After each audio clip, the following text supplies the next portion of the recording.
güzel şeydi seven üreye. Terk edilen öyrəşər gece gündüz dert çekmeye.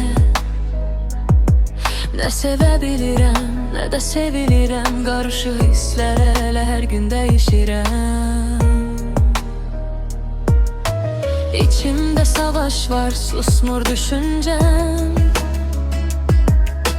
Hamı gülür üzümə, mən gizlədirəm. Özümü itirmişəm bu hislerin içinde.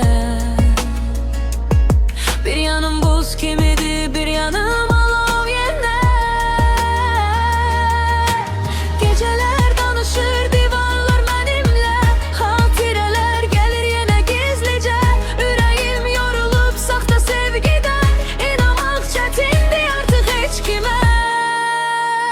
Sınıq ürəyimlə yenə gedirəm, sınıq ürəyimlə yenə dirilirəm.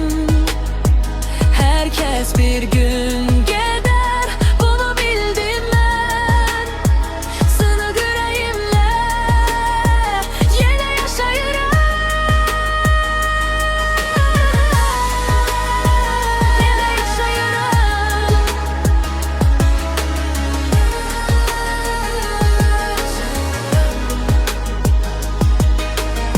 Herkes bir gün gider, bunu öğrendim.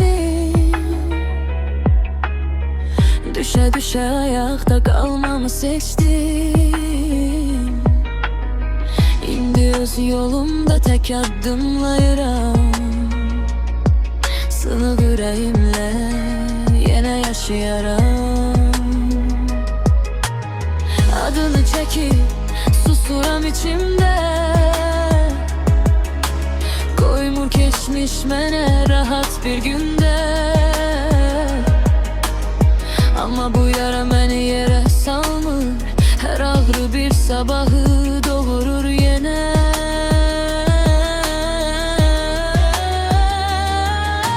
Geceler danışır divarlar mənimlə, xatirələr gəlir yenə gizlicə. Ürəyim yorulub saxta sevgidən, inanmaq çətindir artıq heç kimə. Sınıq ürəyimlə yenə dirirəm, sınıq ürəyimlə yenə dirilirəm. Hər kəs bir gün gedər, bunu bildim mən. Sınıq ürəyimlə yenə yaşayıram. Yenə yaşayıram.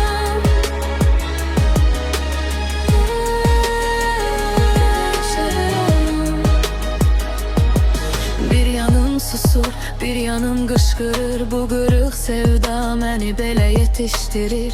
Mən yıxılsam da yerimdə qalmıram. Sındım deyə tamamilə itmirəm.